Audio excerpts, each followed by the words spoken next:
Look, this show is set in the future, and there are weapons and gear all that are from the future. But what you don't really think about when you visit the props department, which is where I am right now, is that when you design a futuristic weapon, you have to give it a past, and that's where Jim and his team come in. They design the things so that they have a weight and a wear and a beat-up look to them so they feel like they're really part of the universe. Jim, what am I holding here? This is Amos's gun from Season 2, so it's basically become a signature weapon. So Ty and Daniel, the writers of the book, basically came to me one day and they said, listen, you gotta make Amos his gun this season. So we secretly started developing what we were gonna do and doing designs for it because we didn't really have it in any script. It wasn't a scripted piece yet. So we figured out what kind of style we wanted. We knew it was gonna be a pump action shotgun.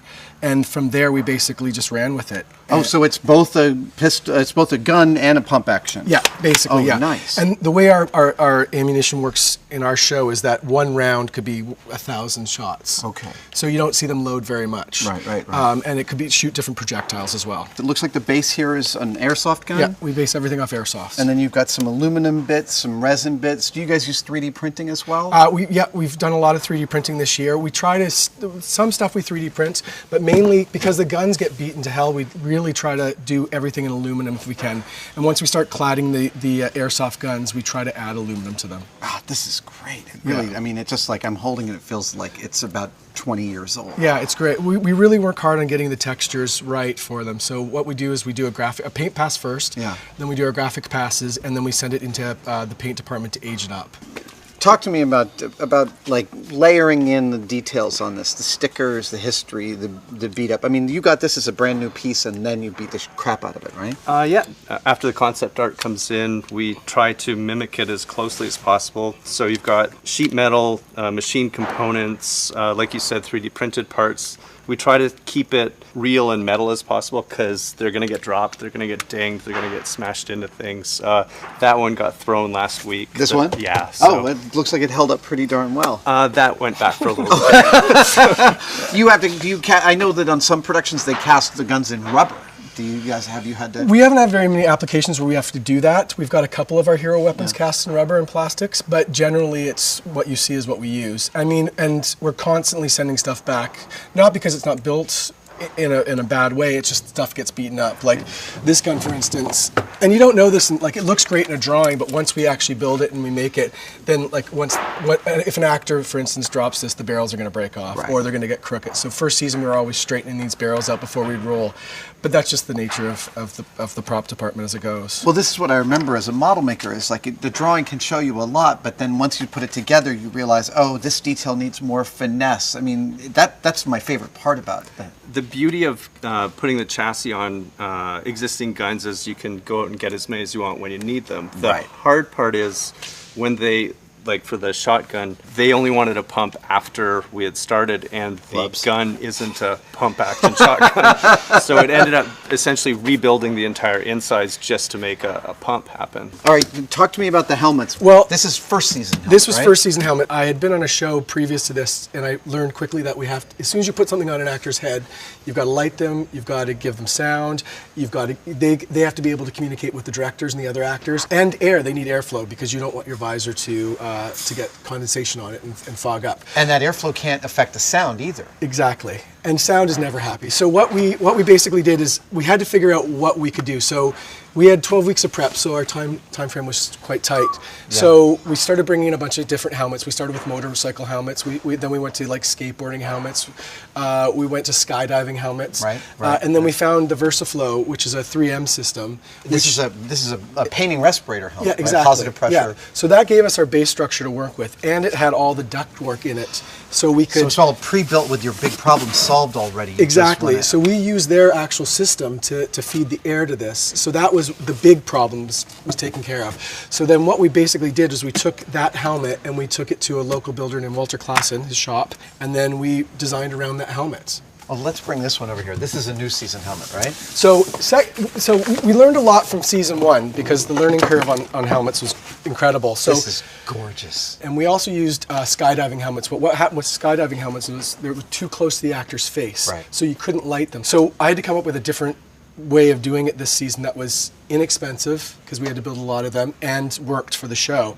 And so I found these low altitude fighter jet helmets on eBay. Oh, awesome. So we bought a bunch of them, and then again, the same builder that did this, we brought them in we modified them. And this system doesn't have air in them, but we can shoot air. There's a little fan that we've added so there. You got a little whisper fan in there. And it's the visor's far enough away from the face that you don't get the condensation. And then we've lit these up and added microphones in them as well. I love this, and this is like how construction workers will wear hard hats with their union stickers and different jobs they worked on. You've gone for the same look here. Yeah, right? exactly, because the belters really travel from station to station, and basically they would just accumulate their stickers like construction workers would. So that's the idea for this. And this helmet gave us the freedom to beat them up, which was great. Right. So a lot of the times we'll just send the helmets out to get painted for new episodes or whatever. But this is a 3-part system as well. So everything's on earth magnets. Oh, nice. So all of our lighting basically is in here. So we channel lighting here. Easy. So these are on separate dimmers, so the DP can light the face accordingly. Right. And do then, I see tiny little wires in this visor? Is it a heated visor? It is a heated visor because it was Wow.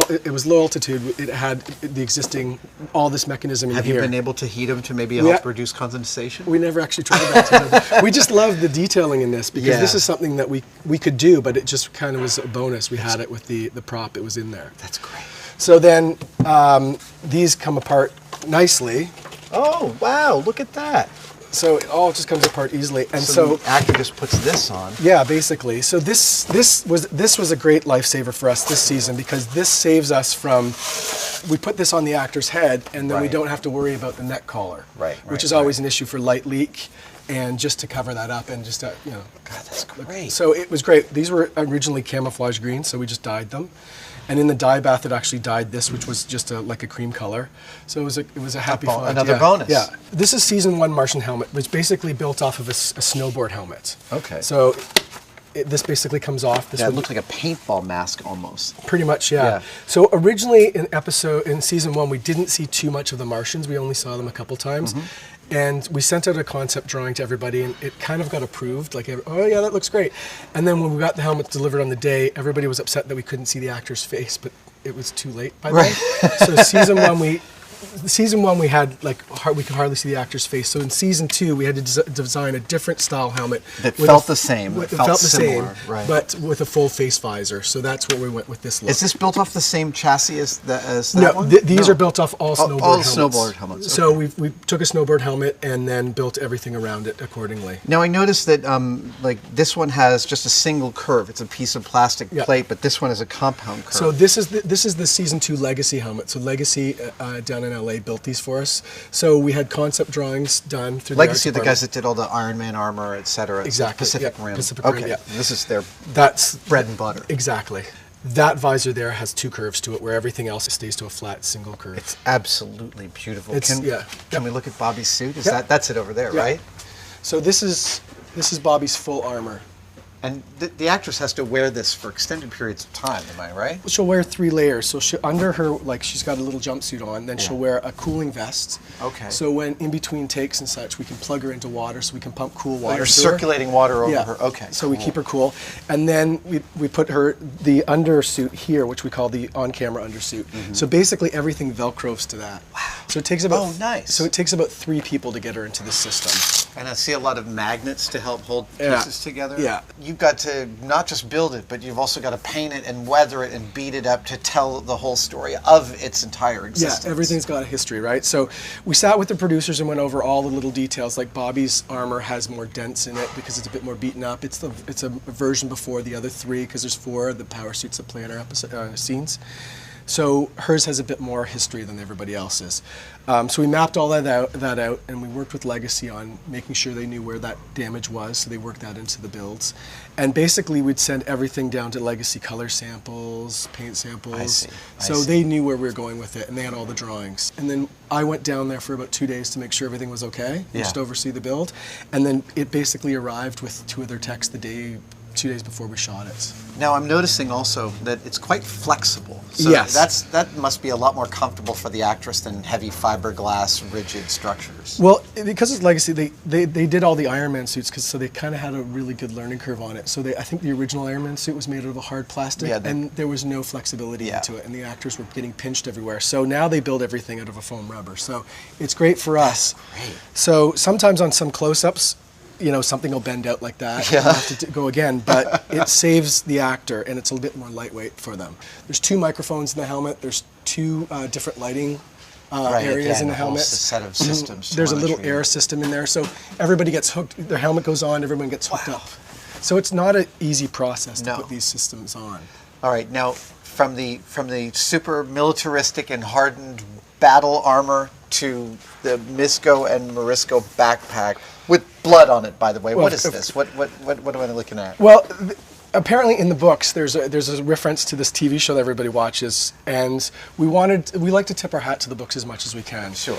So anytime we can, we'll say, okay, like there's a prop. This little May has a backpack, so we're like, okay, but can we add that tip of the hat to the book? So we had our art department design something, and then we put it on here.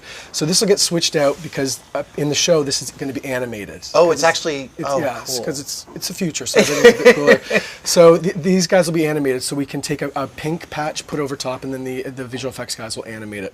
But it was just in a blood battle, so it's got some blood on it. So. That's pretty gruesome. Yeah, it's one of the writer's favorite props, apparently.